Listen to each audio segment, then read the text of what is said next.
silence my phone first. One big mosquito just went by. You seen him? No. Are you filming? Yeah. Okay. All right. So this is Civil Disobedience by Henry David Thoreau. It was written in its first form in 1848 in a lecture. Well, it was more of a lecture at first called Resistance to Civil Government. And that became the basis for his essay, Civil Disobedience, which was finally published. There they go. What's up, boys? It was finally published in 1866 in its final incarnation, Civil Disobedience, and it was published in a compilation called A Yankee in Canada. As far as I know, those are the details. So this was written in 1848. Civil Disobedience. I heartily accept the motto, that government is best which governs least. And I should like to see it acted up to more rapidly and systematically. Carried out, it finally amounts to this, which also I believe, that government is best which governs not at all. And when men are prepared for it, that will be the kind of government which they will have. Government is at best but an expedient.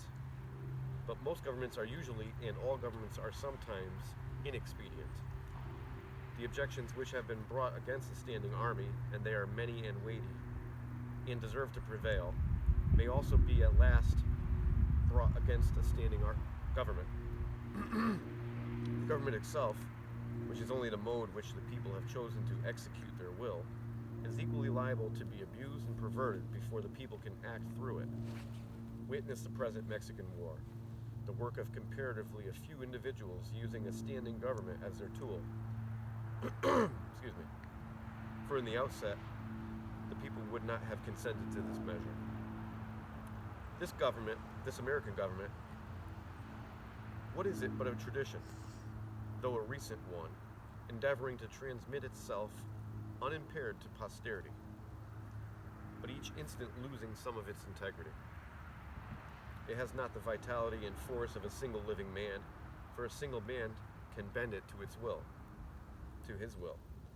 It is sort of a wooden gun to the people themselves. But it is not the less necessary for this.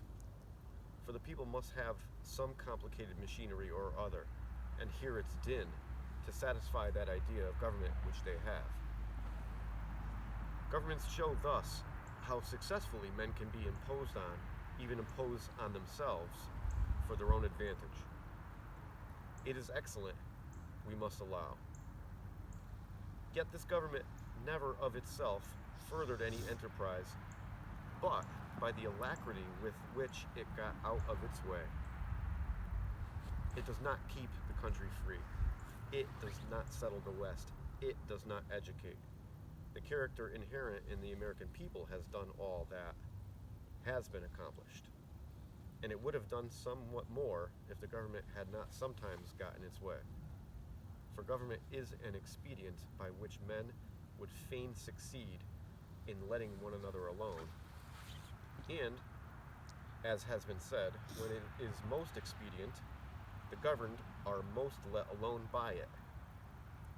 Trade and commerce, if they were not made of India rubber, would never manage to bounce over the obstacles which legislators are continually putting in their way.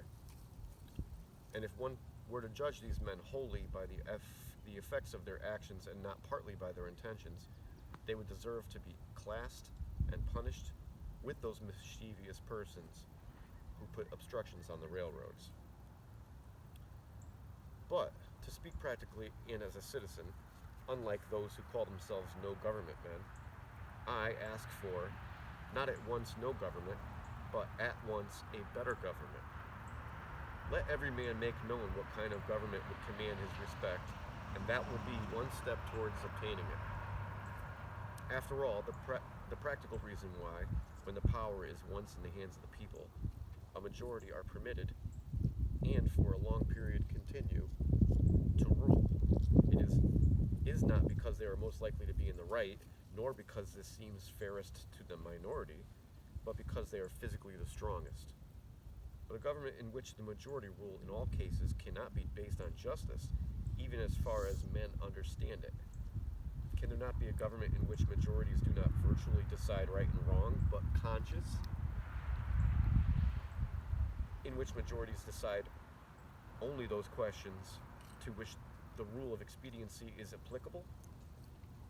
Must the citizen ever for a moment, or in the least degree, resign his conscience to the legislature? Why has every man a conscience then? I think that we should first be men and subjects afterward. It is not desirable to cultivate a respect for the law so much as for the right. The only obligation which I have a right to assume is to do at any time what I think right. It is truly enough said that a corporation has no conscience, but a corporation of conscientious men is a corporation with a conscience. Law never made men a whit more just, and by means of their respect for it, even the well-disposed are daily made the agents of injustice. A common and natural result of an undue respect for law is that you may see a file of soldiers, colonel, captain, corporal, privates, powder monkeys, and all, marching in admirable order over hill and dale to the wars against their wills, aye, against their common sense and consciences, which makes it very steep marching indeed, and produces a palpitation of the heart. They have no doubt that it is a damnable business in which they are concerned. They are all peaceably inclined. Now, what are they? Men at all?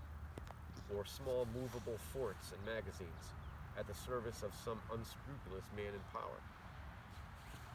Visit the Navy Yard and behold a Marine.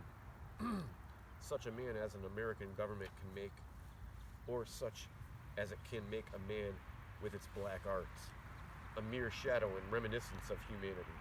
A man laid out alive and standing, and already, as one may say, buried under arms with funeral accompaniments, though it may be. And there's a poem here. Not a drum was heard, not a funeral note. As his course to the rampart we hurried. Not a soldier discharged his farewell shot over the grave where our hero was buried. I'll stop there for now. There's no chapters in this.